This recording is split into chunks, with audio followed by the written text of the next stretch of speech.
L'école de gendarmerie de Faladier visée tôt ce matin par une attaque terroriste. La situation est sous contrôle grâce à la promptitude des forces de défense et de sécurité. L'état-major général des armées invite les populations à rester calmes et vigilantes. Des détails sur cette attaque terroriste au cours de ce journal. Dans cette édition, nous parlerons également de cette rencontre à Bamako des ministres en charge des affaires étrangères des États de la Confédération du Sahel. Les diplomates de ces trois pays travaillent sur un calendrier d'exécution pour l'opérationnalisation de la Confédération. Bonjour à tous et bienvenue dans cette édition d'information. La gendarmerie de Faladier a été la cible d'une attaque terroriste tôt ce matin. Le chef d'état-major général des armées, le général de division Oumar Diarra, s'est rendu sur les lieux pour constater la situation et encourager les FAMA pour leur professionnalisme à mettre les assaillants en déroute. La situation est sous contrôle et le ratissage de la zone se poursuit. Au micro de Tamsir Diabaté, il nous livre ses premières impressions.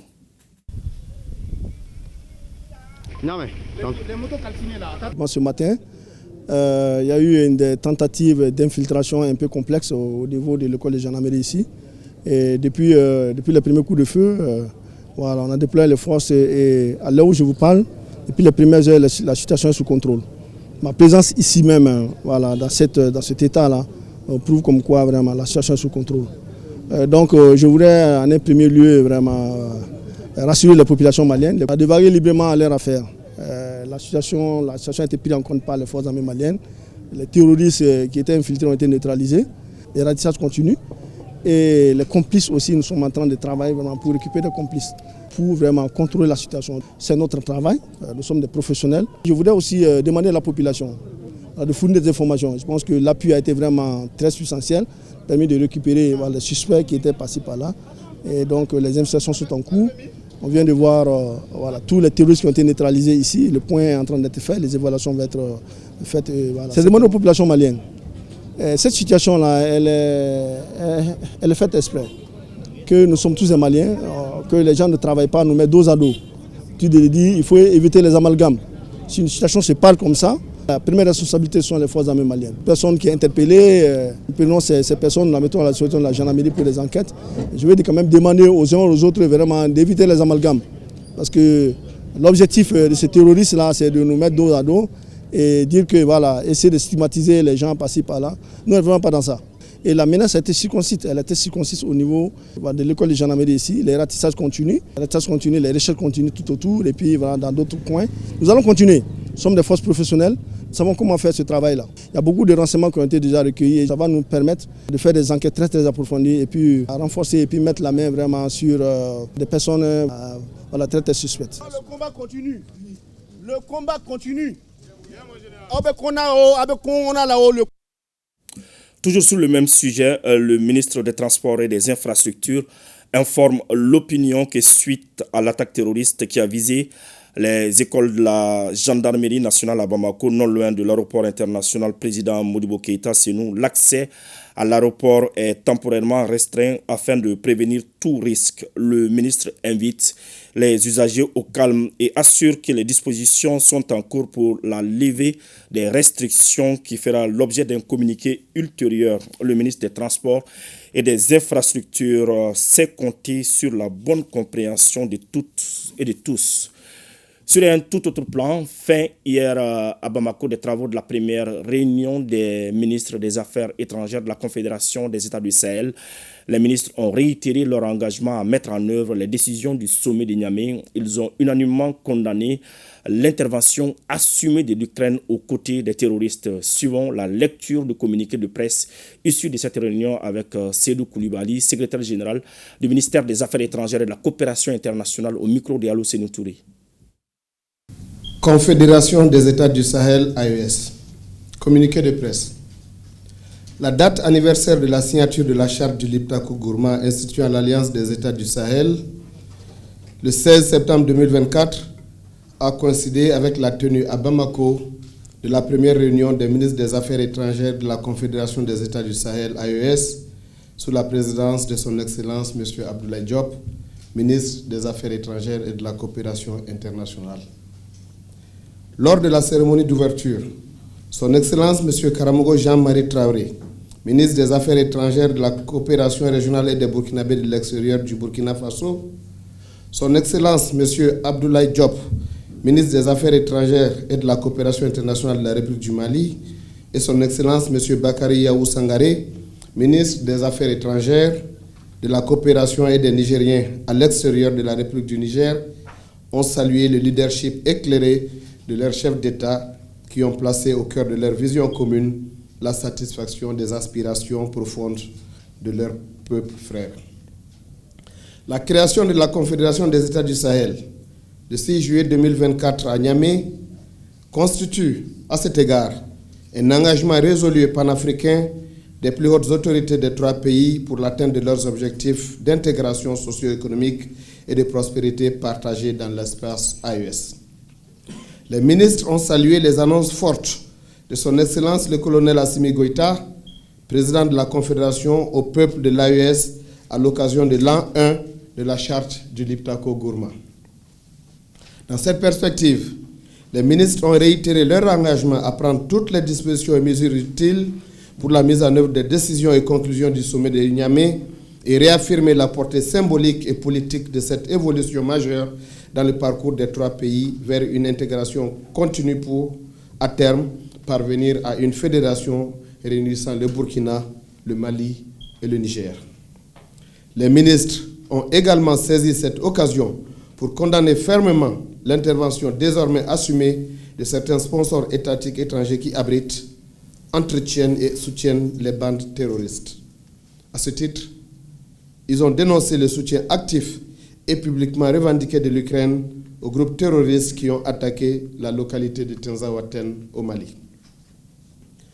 Au cours de leur délibération, les ministres ont défini un cadre de coordination de l'action diplomatique de la Confédération. Les ministres ont enfin procédé à l'identification des actions et mesures concourant à la mise en œuvre du volet diplomatie de la feuille de route de la Confédération des États du Sahel en 1. Fait à Bamako le 16 septembre 2024.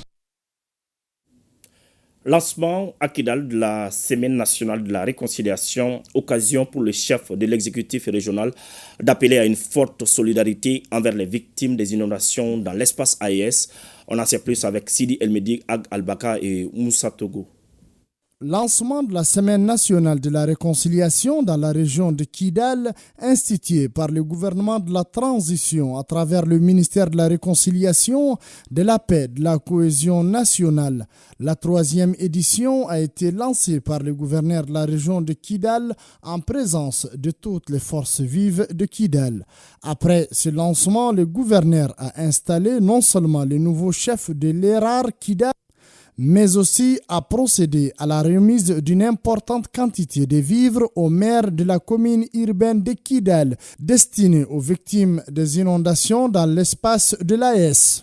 Les vivres ont été donnés par le gouvernement, le ministre de la Réconciliation, pour appuyer les victimes des inondations dans l'espace des États du Sahel et AES. Je fais un appel à toutes les bonnes volontés pour venir en aide, à soutenir tous ceux qui ont eu à perdre des biens et des maisons par rapport à ces inondations au niveau de toute la région de Kidal, au niveau de tout l'espace de l'AES.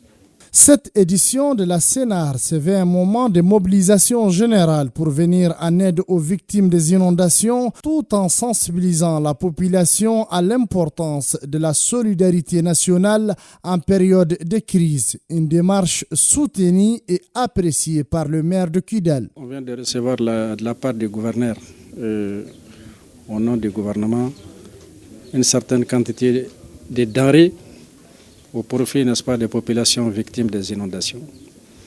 Il est très certain que cette assistance va énormément soulager, n'est-ce pas, les victimes de ces inondations. Et c'est pour cette raison que nous adressons encore nos remerciements et au gouverneur et à celui qui représente ici le gouvernement d'une manière générale. La Sénar 2024 a pour thème solidarité et unité nationale autour des victimes des inondations dans l'espace AS. Elle a été aussi le cadre idéal pour la direction régionale du développement social de Kidal de remettre au nom de l'UNICEF et de l'ONU Femmes des cartons de savon, des marmites et des balles de moustiquaires. Restons à l'intérieur du pays. À Ségou, les acteurs de la sécurité routière et les responsables des compagnies de transport en commun échangent sur l'arrêté interministériel fixant les horaires d'interdiction de la circulation des véhicules de transport public voyageurs de 0h à 5h du matin. Une rencontre suivie par Amidou Diallo et Bakary Traoré. À travers cette rencontre, les acteurs en charge de la sécurité routière informent et sensibilisent les responsables des transports en commun sur l'arrêté interministériel numéro 2023-2448, un arrêté fixant les horaires d'interdiction de la circulation des véhicules de transport public voyageurs sur les axes routiers interurbains et internationaux. Le contenu de cet arrêté il est séant que nous intervenions avec les acteurs qui sont impliqués dans le domaine du transport pour attirer leur attention par rapport au contenu de l'arrêté, mais aussi de sensibiliser les responsables de ces différentes compagnies pour l'application intégrale du contenu de l'arrêté. Comptons l'appliquer intégralement à partir du 16 septembre, le lundi 16 septembre 2024, sur l'axe routier RN6. Selon l'arrêté interministériel en question, il est interdit la circulation de ces véhicules de 0h à 5h du matin. Vraiment, après cette rencontre, nous allons tout faire pour respecter cette décision. Et on sait qu'elle permettra d'éviter beaucoup de problèmes sur la route. Au dire du directeur régional de la police nationale de Ségou, les forces de l'ordre seront mobilisées à travers les axes routiers pour le respect de cette décision interministérielle. L'association des ressortissants et sympathisants pour le développement du cercle de Tombouctou a organisé des journées de consultation gratuite et de remise de médicaments au bénéfice de plus de 200 personnes. Cette action s'inscrit dans le cadre de la célébration de la Journée mondiale de l'arthrose. C'est ce que nous dit Salom Konaté. Plus de 200 patients ont été pris en charge en médicaments après des consultations gratuites dans le cadre de la célébration de la Journée mondiale de l'arthrose. Ces consultations qui se sont déroulées dans les spécialités comme rhumatologie, neurologie, la dermatologie, la pneumologie et la gynécologie sont une initiative de l'association des ressortissants et sympathisants pour le développement du cercle de Tombouctou. C'est une première. Notre objectif, c'est toujours ça. On l'a dit, c'est de rapprocher les soins vers la population. Compte tenu de notre contexte d'insécurité aujourd'hui, les mouvements sont difficiles. Nous sommes en train depuis quelques années de localiser nos journées, surtout les journées internationales mondiales de l'arthrose. Nous les mettons dans les régions. Et ce n'est pas une première pour nous, mais c'est une première à Tombouctou. Et ça a été vraiment une réussite avec vraiment la population qui a répondu. Et surtout vraiment l'association pour le développement du cercle de Tombouctou qui a mis le paquet pour que nous soyons là. Cette campagne de consultation gratuite et de remise de médicaments s'est déroulée sur 3 sites, à savoir l'hôpital régional de Tombouctou, le CCRF de Bellafrandi et de Sankouré. Nous avons enregistré à peu près plus de 276 personnes sur les 4 sites de consultation. Et sur les 276, à peu près de 90% ont reçu des médicaments. Et certains ont fait des analyses ont été demandées chez certains et les résultats vont venir. Au nom des autorités politiques, nous les remercions pour cette initiative qui contribue sans nul doute à améliorer les conditions de vie d'une laboureuse population. Les membres de la DCT comptent pérenniser ces genres d'activités afin de contribuer au bien-être des habitants de la cité mystérieuse. Les membres du mouvement Challenge Citoyen 22 septembre viennent de tenir une conférence débat au lycée technique de Bamako. Il s'agit pour les initiateurs de partager avec les Maliens l'état d'évolution des préparatifs des festivités du 22 septembre, fête de l'indépendance du Mali. Le thème retenu pour cette 4e édition est « À chacun son drapeau, son balai et son arbre ». Kassim Diallo, Abdraman Doka Traoré. Le patriotisme, la paix, la citoyenneté, la protection de l'environnement et le développement du Mali sont les sujets abordés au cours de cette conférence débat organisée par le mouvement Challenge Citoyen 22 septembre. Le thème retenu pour cette année est « À chacun son drapeau, son balai et son arbre ». Aujourd'hui, nous sommes à la 4e édition. C'est un projet qu'on a mis un peu en place aussi pour voir nous, en tant que jeunes, en tant qu'association, comment nous pouvons soutenir notre pays, le Mali, qui traverse des moments difficiles. Et comment nous pouvons aussi apporter notre petite pierre pour accompagner les autorités dans la construction nationale qu'ils ont entrepris. Le deuxième point, c'est de voir aussi comment on peut contribuer à la culture de la paix, du vivre ensemble, de la cohésion sociale, du patriotisme et de la citoyenneté. Et le troisième grand pilier, c'est de voir comment on peut contribuer aux objectifs du développement durable avec un grand volet sur l'environnement, l'assainissement et le reboisement. Le conférencier a insisté sur l'implication des jeunes dans la promotion de nos valeurs, des valeurs léguées par le père de l'indépendance, le président Modibo Keïta. Par ces rencontres, il s'agit de faire un devoir de mémoire, un rappel historique du processus qui a conduit notre pays à l'indépendance et ce que les pères fondateurs de la nation voulaient effectivement faire dans ce pays-là. Nous sommes un pays qui a une histoire très riche, depuis les empires précoloniaux jusqu'au jour d'aujourd'hui. Nous nous sommes singularisés par une approche panafricaniste.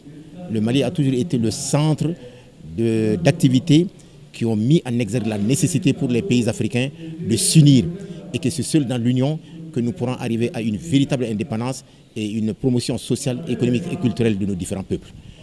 Le thème que je vais développer, c'est sur l'indépendance et la paix, pour montrer qu'il s'agit de deux aspects de la vie sociale indissociables. C'est un projet citoyen, écologique, environnemental, apolitique et panafricain. Il a été organisé par l'association Daba Modibo Keïta et a pour objectif contribuer à cultiver le patriotisme, la citoyenneté, la cohésion sociale, le vivre ensemble et la paix.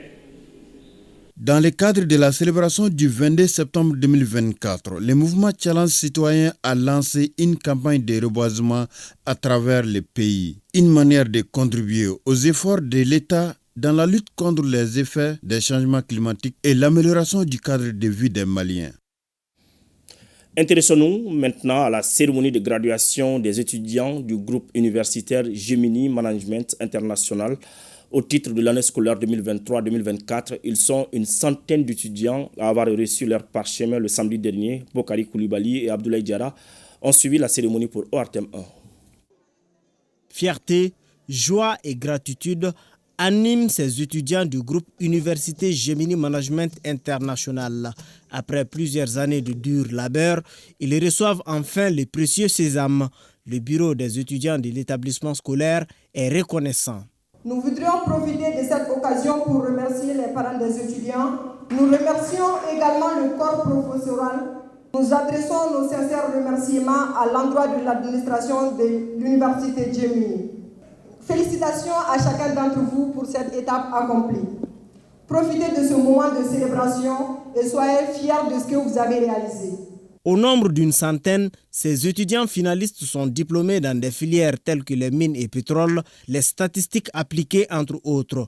Occasion pour les premiers responsables de l'établissement et le ministère en charge de l'enseignement supérieur de prodiguer quelques conseils aux impétrants. Ce parchemin que vous avez aujourd'hui, conquis de votre lutte, va vous ouvrir des portes, va vous permettre de travailler, de venir en aide à vos parents. Alors soyez braves, soyez courageux, ne restez pas couchés à la maison, cherchez du travail. Votre diplôme reflète votre travail acharné, votre détermination et votre envie de réussir. Je vous souhaite tout le meilleur pour l'avenir et que vous relevez les défis de la vie. Des chihuahuas ont été décernés à la marraine, au ministère de l'Enseignement supérieur et à la direction de la fonction publique pour les nombreux efforts à l'endroit des étudiants du Mali. À l'instar des autres localités du Mali, le Mawlud, anniversaire de la naissance du prophète Mohamed, paix et salut sur lui, a été célébré avec enthousiasme dans les régions de Ségou, Nioro du Sahel et de Sikasso, les temps forts avec Moussa Diakité, Yourubala Diabaté et Abdraman Sengari.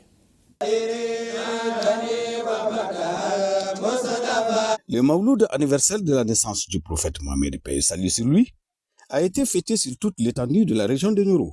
Fidèle à sa tradition, le califat Amadou Aditale a voulu donner à l'événement tout son sens avec l'organisation d'une grande soirée de prêche qui a regroupé plusieurs centaines de fidèles musulmans venus de tous les coins de la ville, des chefs religieux et des autorités régionales sous la présidence du gouverneur de la région. Tout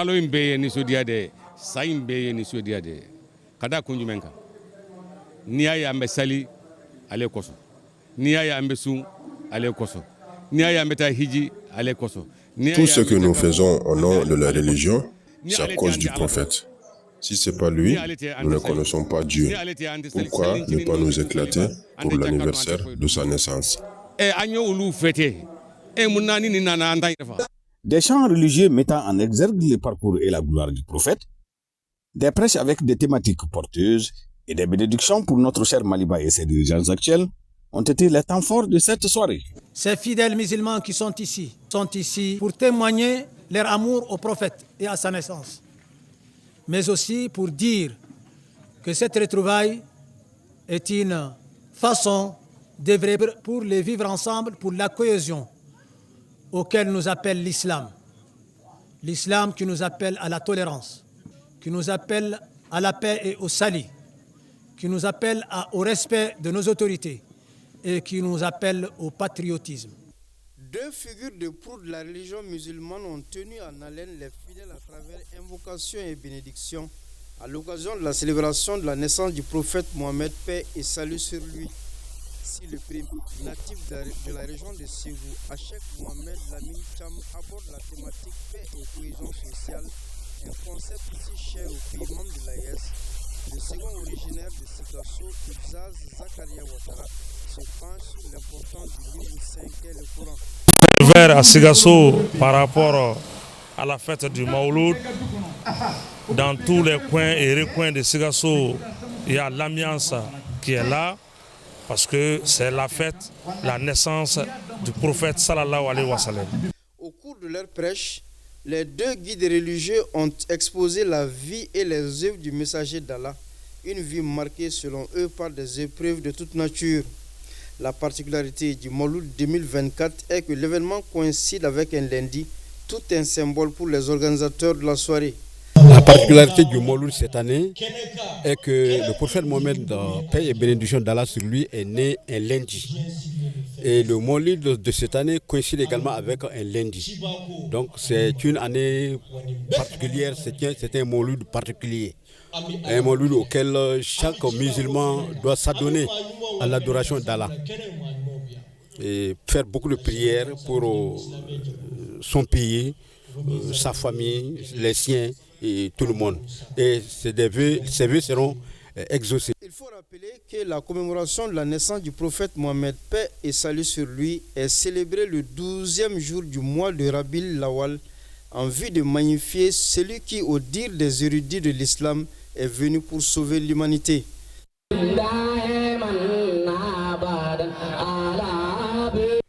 Plusieurs sites et mosquées de la cité des Balanzans ont servi de cadre à la célébration de la naissance du prophète Mohammed, paix et salut sur lui. Le gouverneur de la région de Ségou a sillonné quelques sites de prêche, notamment au quartier Sokala, devant la grande famille de Fé Tchorno Adicham, à la grande mosquée de Boukoufié, communément appelée Kadhafi Misri, à la mosquée de Fé Ginjo Almami.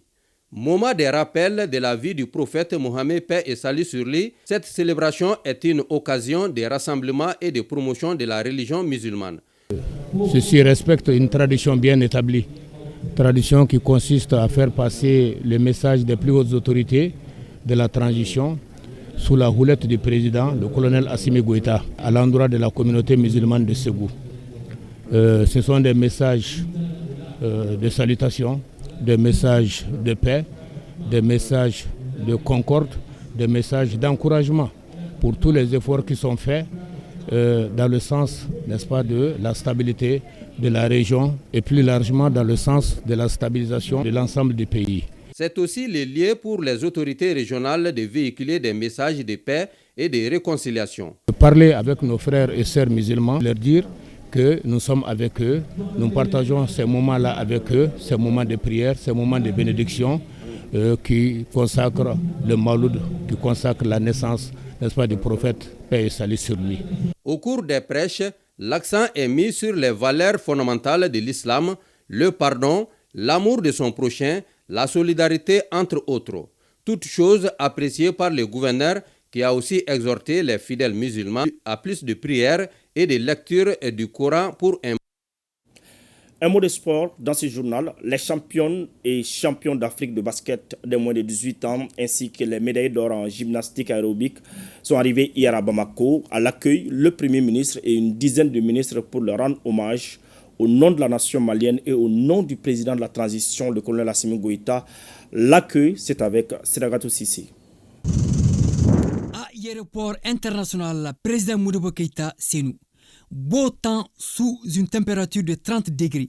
L'avion transportant les équipes nationales de basket du Mali des moins de 18 ans, filles et garçons, et les joueurs de l'équipe de gymnastique aérobique s'immobilisent sur le tarmac.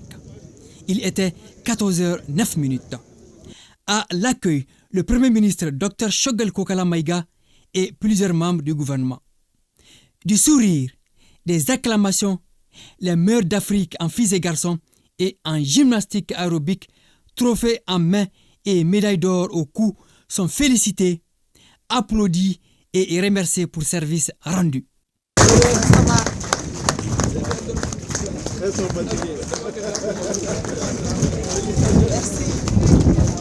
À chaque sélection nationale, le chef du gouvernement a transmis le message d'encouragement du président de la transition. Aujourd'hui, nous sommes fiers de notre jeunesse. Pour la première fois dans l'histoire, un seul pays, le Mali, prend la coupe dans le même pays, en même temps, contre un de nos grands amis, le Nigeria, contre un autre frère, le Cameroun, qui ont la réputation d'être des grands pays sportifs dans le monde, pas seulement en Afrique. Nous avons aussi dans cette équipe nos jeunes qui étaient dans une compétition internationale. Nos jeunes qui sont partis compétir au nom du Mali en gymnastique en Égypte. Et ils ont aussi enlevé 3 médailles. Je pense qu'on a fait le plein. Cette double consécration du basket en Afrique du Sud et le sac du Mali en gymnastique aérobique en Égypte, une première pour notre pays, sont des motifs de satisfaction à l'heure où la Confédération des États du Sahel, présidée par le colonel Assimi Goïta, célèbre son premier anniversaire. Vous avez l'AES, vous avez l'armée, vous avez la jeunesse, vous avez les femmes qui montent tous en puissance. Ça veut dire que notre peuple est béni. Cette victoire, je pense que les joueurs vont la dédier au peuple malien, à nos militaires qui se battent sur le front, à toutes nos forces armées de sécurité, à tous les Maliens qui travaillent dans cette atmosphère de terrorisme, mais surtout à la jeunesse. Tant que la jeunesse croit à la victoire, elle va gagner, elle va faire avancer notre pays. Après les honneurs de la nation, les bus transportant les championnes et champions d'Afrique prennent la direction du Palais des Sports Salamatou Maïga.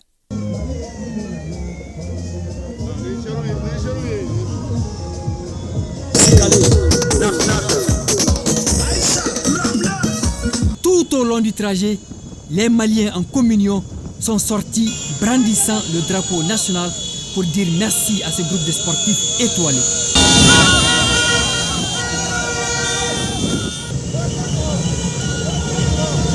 À la hauteur de l'événement, la cavalerie dépêchée par la Fédération malienne des sports équestres accompagne les délégations.